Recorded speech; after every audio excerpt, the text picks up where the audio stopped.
Hello दोस्तों, कहानी कही अनकही में आपका स्वागत है। सुबह सुबह वही घंटी की आवाज़ और रुचि का झुंझला कर उठना, यही एक बात थी जो उसे अपनी शादी के बाद सबसे ज़्यादा अखरती थी। सुबह की नींद रुचि को बचपन से ही बड़ी प्यारी थी। माँ बार बार उसे आकर जगाती और वह हाँ हूँ करके फिर से नींद के मीठे आगोश में सो जाती थी। सुबह कामों की भागदौड़ के बीच उसे आकर जगाना माँ को झल्लाहट से भर देता था। पर क्या मजाल जो रुचि ने अपनी आदत बदली हो। पर शादी क्या हुई, काम की सारी जिम्मेदारियों का बोझ जैसे रुचि के कंधों पर आ पड़ा। पति सुशांत की ड्यूटी सुबह 8:30 बजे से शुरू होती थी, तो उठकर नाश्ता बनाना उसकी मजबूरी थी। पर जब सुबह सवेरे दूध वाला घंटी बजाता तो रुचि को प्यारी नींद छोड़कर उठना ही पड़ता।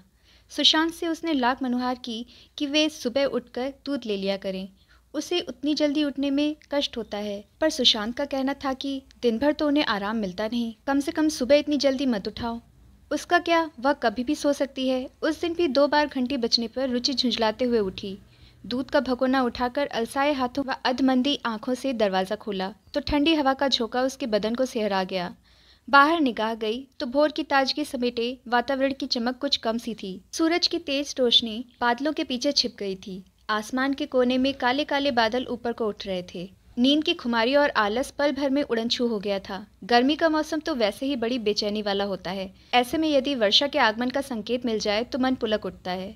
वह बादलों का गरजना, बिजली का कड़कना, बारिश का होना, मिट्टी की सौंधी खुशबू और आकाश में खूबसूरत इंद्रधनुष, मौसम का यह रूप उसे हमेशा से ही आकर्षित करता रहा है। आज भी काली घटाओं और मचलती ठंडी हवाओं ने रुचि के तन मन में अनजाना सा रोमांच भर दिया था। दूध का भगोना हाथ में लिए रुचि कितनी ही देर तक कुदरत के इस सौंदर्य को निहारती रही कि अचानक ठंडी हवा के झोंके ने उसकी तंद्रा तोड़ी। जल्दी से दूध का भगोना रसोई में रखकर उसने सोते हुए सुशांत के बाल शरारत से सहलाए। उठो जानू, जरा बाहर तो देखो।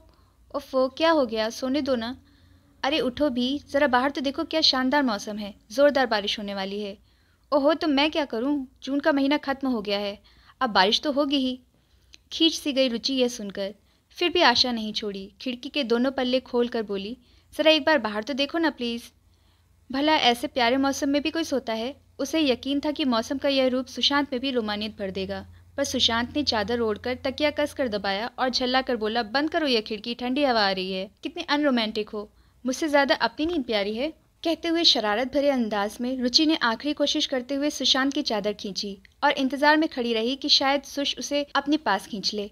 पर कोई प्रतिक्रिया ना पाकर वह रसोई की तरफ भागी और फटाफट चाय का पानी चढ़ाया। आखिर सुशांत भी तो सुबह की नींद लेने में पक्का था, अब चाय से तो उसकी नींद खुलेगी ही, रुचि सोच रही थी। फिर हम दोनों खिड़की खोलकर ठंडी हवा में गर्म चाय का आनंद लेंगे। जब बारिश होगी तो आंगन में साथ साथ भीग कर जी भर प्यार करेंगे। अपनी सोच पर उसके गालों पर गुलाबी आभा छा गई थी। उधर चादर खींचने से सुशांत की नींद टूट गई थी और वह बुरी तरह झल्ला गया था। यह रुचि भी पूरी पागल है, पता नहीं ये सारी औरतें ही ऐसी होती हैं क्या। बिल्कुल ना समझ, कुछ नहीं सोचती। उसे यह परवाह नहीं कि रात में कितनी देर से आया और सोया था। कल उसकी फैक्ट्री की मशीनों में कुछ खराबी आ गई थी तो देर रात ही वह काम चलाने लायक हो सकी थी। अब सुबह जाकर उन्हें फिर से पूरी तरह दुरुस्त करना है। रुचि ने यह नहीं सोचा कि मैं थका हुआ हूँ तो कुछ देर और सो लेने देती। उसे तो बस मौसम और रोमांस की बातें सूझ रही हैं। यहाँ दिन भर मशीन के साथ बन जाओ, सुबह 8 बजे निकलकर रात 8 बजे घर में घुसो। ओवर टाइम ना करो तो माँ पिता को खर्चा कहाँ से भेज पाऊंगा। पर इन औरतों का क्या, दिन भर खाली बैठना, रेडियो टीवी या पास पड़ोस की गप्पों में शान से दिन बिताना। खुद तो दिन भर मौज मस्ती से रहती हैं और सोचती हैं कि हम भी दिन भर ऐसे ही मजे करते हैं। हमारी परेशानी उलझने क्यों नहीं समझती। क्या क्या सपने देखे थे इंजीनियरिंग करते समय, ऐश्वर्ययुक्त जीवन, सुख सुविधाएं, पैसा। लेकिन पढ़ाई पूरी होने के बाद नौकरी ढूंढने निकला तो यथार्थ के धरातल पर पैर पड़े। इतनी ही जगह कोशिश करने के बाद हाथ आई तो गुजारे लायक तनख्वाह वाली यह साधारण सी नौकरी। छोटे से कस्बे में जहाँ सुख सुविधा के नाम पर 2 कमरों का मकान और फैक्ट्री जाने के लिए वहाँ की गाड़ी की सुविधा भर और सुबह से रात की ड्यूटी। सपने पूरे ना होने की कसक, ऊपर से थकान, पर ये महारानियां कहाँ समझेंगी। झुंझलाया से सुशांत जाने क्या क्या सोच गया। तभी उसकी निगाह घड़ी पर पड़ी। उफ, 8 बज गए, अभी थोड़ी देर में गाड़ी आ जाएगी। यह रुचि भी मेरा दिमाग खराब कर देती है। सुशांत तेजी से उठे और बाथरूम भागे। उधर खटर पटर की आवाज़ से अपने ख्यालों में डूबी रुचि का ध्यान टूटा तो देखा सुशांत बाथरूम से बाहर आ रहा था। वह रसोई से बाहर आई और मुस्कुराकर बोली, अरे उठ गए, मैं तो चाय ला ही रही थी। तुम भी ना ज़रा ध्यान नहीं रखती, आधे घंटे में गाड़ी आ जाएगी और तुमने मुझे समय ही नहीं बताया। हाँ नहीं बताया क्योंकि आज तुम ऑफिस नहीं जा रहे हो। क्यों? सुशांत चौंका। देख नहीं रहे हो इतना खूबसूरत मौसम है और ऐसे रोमांटिक मौसम में भी भला कोई ऑफिस जाता है। आज तुम भी मत जाओ प्लीज। रुचि उसके गले में बाहें डालकर बोली। क्यों भाई, तुम कोई फैक्ट्री के मालकिन हो जो मुझे इतनी आसानी से छुट्टी मिल जाएगी। आज अगर मशीन पूरी तरह ठीक नहीं हुई तो काम रुक जाएगा और अपने नुकसान की भरपाई को खड़ूस मालिक मेरी तनख्वाह काट कर करेगा। जब देखो फैक्ट्री फैक्ट्री। मेरे अरमानों की तो तुम्हें परवाह ही नहीं है। इससे अच्छा तो शादी ही ना करते। रुचि की आंखों में आंसू झिलमिला गए।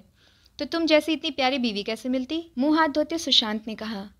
वह वातावरण बोझिल नहीं बनाना चाहता था। तो फिर आज छुट्टी नहीं ले सकते क्या? नहीं तो छोड़ ही दो ये बेकार की व्यस्त नौकरी। रुचि ने उल्हाना सा दिया। अरे भाई तंग मत करो, बारिश का मौसम देखकर भी कोई छुट्टी लेता है क्या? सुशांत का दिमाग अभी भी मशीन की समस्या में उलझा था। तो उनकी बीवियां भी 10 महीने नहीं 10 साल पुरानी होंगी। तुम तो ऐसे कह रही हो जैसे नौकरी पेड़ पर लगी हो। अरे इसी नौकरी के कारण तुम्हारे पापा ने तुम्हारी शादी मुझसे की थी। हाँ पर उन्हें क्या पता था कि मुझे तुम्हारे साथ ऐसे देहात में सड़ना पड़ेगा, जहाँ ना कोई खाने पीने की चीज़ मिलती है, ना कहीं घूमने फिरने की जगह है। बस इस चार दीवारी में कैद होकर रह जाओ। यह भी कोई ज़िंदगी है? अच्छा बाबा देखूंगा, अभी तो फैक्ट्री जाना ही है, जल्दी से नाश्ता लगाओ। सुशांत ने बात खत्म करनी चाहिए। रुचि बड़बड़ाई, वह भी फैक्ट्री में ही कर लेना। फिर प्रत्यक्षता बोली, अभी तो नाश्ता नहीं बना। तभी गाड़ी का हॉर्न बज उठा और सुशांत गुस्से में बाहर निकल गया। उफ, क्या सोचा था, क्या हो गया? रुचि की आंखें बरस पड़ी। थोड़ी देर बाद मन शांत हुआ तो उसे लगा कि वह बेकार ही उलझ पड़ी। यह मौसम तो आता जाता रहेगा, नौकरी में भी मजबूरियां होती हैं। पर एक दिन रुक कर क्या मेरा मान नहीं रख सकते थे? खुद से तर्क वितर्क करने के बाद शांत होकर उसने घर के काम निपटाने शुरू कर दिए थे। पर मन तो सुशांत में ही अटका था। सच ही तो कहा था उन्होंने। वह तो दिन भर घर पर अपनी मर्जी से रहती है। सुश दिन भर खटते हैं तो घर चलता है। उनकी भी तो मजबूरी है और मैं बेकार में ही उलझ पड़ती हूँ। आज तो चाय भी नहीं पी उन्होंने। चाय के नाम पर उसे चाय पीने की तलब सी हुई पर मन नहीं हुआ। उसी के कारण आज पहली बार सुशांत बिना चाय पिए चले गए थे। काम निपटाकर बाहर आई तो हल्की हल्की बूंदें पड़ने लगी थीं। तेज हवा के झोंके के साथ बौछारें उस पर पड़ी तो वह सुखद एहसास से भर उठी। अब उसने अकेले ही कुदरती झरने में नहाने का मन बना लिया था। अब कोई टोकने वाला भी तो नहीं था। उसे बचपन की यादें ताज़ा हो आईं। भाइयों के साथ कितना उधम मचाती थी। माँ डांटती थी, कई बार भीग कर वह बीमार भी पड़ी। पर जल क्रीड़ा के आकर्षण से खुद को रोक नहीं पाती थी। तारों पर पानी की बूंदें मोतियों से लटक कर टपक जाती। उन्हें हाथ में लेकर लगता जैसे मोती ही उसके हाथ में आ गए हैं। जी भर कर भीगने के बाद रुचि अंदर आई और कपड़े बदले, रेडियो ऑन किया और बाल पोंछती बरामदे में आ गई। रेडियो पर भी मौसम के मिजाज के ही गाने आ रहे थे। ठंडी हवाएं लहरा के आए। रुचि का मन फिर रोमांटिक हो उठा। काश इस समय सुशांत यहाँ होते तो। रात तक तो मौसम न जाने कैसा रहेगा। सहसा कॉल बेल बजी। इस समय कौन हो सकता है? सोचते हुए रुचि ने दरवाज़ा खोला और चौंक उठी। आप इस समय? सब ठीक तो है? अनेक आशंकाएं मन में उठी और रुचि ने प्रश्नों की झड़ी लगा दी। सिर से पांव तक भीगा सुशांत दरवाजे पर खड़ा था। अरे बाबा सांस तो लेने दो। सुशांत ने अंदर आकर दरवाजे की कुंडी लगाई और रुचि को बाहों में भर लिया। सुबह तुम ही तो मना कर रही थी कि फैक्ट्री मत जाओ। मजबूरी में जाना तो पड़ा, पर कमबख्त दिल कहाँ लगा। काली घटाएं, बहती हवाएं, बरसता पानी, मस्त जवानी और घर में प्यारी सी बीवी। देखा कि काम ठीक चल गया है तो बहाना बनाकर आधे दिन की छुट्टी लेकर चला आया तुम्हारे पास। वह पूरे रोमांटिक मूड में था। अच्छा बाबा अभी तो छोड़ो, पूरे भीगे हुए हो, कपड़े बदलो, मैं चाय लाती हूँ। निहाल से रुचि बोली, बाद में पियेंगे। अरे मानो तो, अभी तो सारा दिन पड़ा है, ठंड लग गई तो। रुचि ने कहा, पर मन हो रहा था कि ऐसे ही सुशांत की बाहों में जकड़ी रहे, कभी मुक्त ना हो। सुशांत के सामीप्य ने के तन बदन में सेरन सी भर दी थी, पर सुशांत की सेहत ज़्यादा ज़रूरी थी। सो उसने किसी तरह खुद को छुड़ाकर कपड़े निकालते हुए पूछा, कुछ खाया सुबह से या नहीं? हाँ, चीज़ पिज़्ज़ा खाया था। और तुमने? मैंने भी हलवा पूड़ी खाई थी। रुचि बोली, अच्छा आप जल्दी से चाय के साथ कुछ खाने को ले आओ। क्यों, तुम्हारा पेट तो पिज़्ज़ा से भरा होगा। बनावटी गुस्से से रुचि बोली। हाँ, जैसे तुम्हारा भरा है वैसे ही। सुश को पता था कि गुस्से में रुचि ने भी कुछ नहीं खाया होगा। उसने फिर से रुचि को बाहों में भरना चाहा, पर वह फिसल कर रसोई में चली गई। रुचि केतली में चाय व नाश्ते में पकौड़े लेकर आई। तब तक सुशांत फ्रेश हो चुका था। एक कप चाय पीकर सुशांत ने कहा, केतली में और चाय हो तो थोड़ी दे दो, 2-4 गर्म घूंट और पी लूँ। रुचि ने कप में चाय डाली ही थी कि सुशांत के हाथ से कप छूट गया और सारी चाय पलंग पर जा गिरी। चलो कोई बात नहीं, रुचि ने कहते हुए तुरंत चादर हटाई, गीले कपड़े से गद्दा पोंछा, दूसरी चादर बिछाई, फर्श पर पड़ी चाय साफ की और हाथ पोंछते हुए बोली, इस बार घर जाओगे तो संदूक से दोनों चादरें लेते आना। इनसे तो मन भर गया है। पर वो चादरें तो मैंने माँ को दे दी थी। एक माँ ने किरण के आने पर उसे दे दी थी, एक घर पर निकाल ली थी। अरे तुमने मुझसे पूछा तक नहीं? मेरी माँ ने कितने प्यार से मुझे दी थी। रुचि को बुरा लगा। तुम्हें नहीं, हमें। और फिर वे लोग कोई गैर थोड़े ही हैं, मेरे अपने ही हैं। फिर भी वे मेरे मायके से मिली थीं, तो मेरा उन पर ज़्यादा हक था। जब तुम मेरी हो तो तुम्हारी चीज़ें भी तो मेरी हुई ना। रोमांटिक मूड में सुशांत ने उसे फिर बाहों में भरते हुए कहा, मौसम मस्ताना है, दिल दीवाना है, और तुम क्या बातें ले बैठी। अब आ भी जाओ। पर मुझसे पूछना बताना तो चाहिए था। मैंने कितने शौक से पसंद की थी। रुचि जैसे जिद में आते हुए सुशांत से दूर छिटक गई। अच्छा बाबा, गलती हुई तो मैं और दिलवा दूंगा। सुशांत ने उसे फिर मनाना चाहा, पर रुचि का पारा चढ़ा हुआ ही था। आप हर चीज खरीदने को कह देते हो पर खरीदवाते हो नहीं। क्या करूं, सपने तो बहुत देखे थे पर कुछ मजबूरियां भी तो हैं। माँ बाप की जरूरतें पूरी करना भी तो मेरा फर्ज है। पेट काट कर उन्होंने मेरी पढ़ाई कराई, बहन की शादी का कर्जा भी चुकाना है। हाँ हाँ, उन्हीं के फर्ज पूरे करते रहो, मैं तो कुछ हूं ही नहीं। तभी तो ना खुद कुछ दिलवाते हो और जो मायके से मिलता है वह माँ बहनों के लिए उठाकर रख देते हो। रुचि पूरी तैश में थी।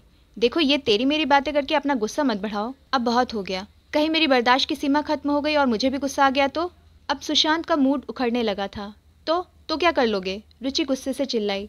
तभी हवा के तेज झोंके के साथ तेज हवा खिड़की के अंदर आई। रुचि लपक कर खिड़की बंद करने दौड़ी, पर बौछारों से भीगे फर्श पर उसका पैर फिसल गया। तभी बिजली की फुर्ती से दो बाहों ने उसे थाम लिया। संभलने की कोशिश में रुचि भी सुशांत के सीने से लग गई थी। सिर उठाकर वह फिर कुछ कहने वाली थी, पर सुशांत ने उसके होठों पर उंगली रख दी थी। रुचि की आंखें शुष्की आंखों में उलझ गईं। उसकी प्यार भरी नजरें कुछ कह रही थीं। इन्हीं पलों की तो उसे सुबह से प्रतीक्षा थी। सुशांत के प्यार ने उसके गुस्से को पिघला दिया और वह धीरे धीरे सब कुछ भूलती चली गई।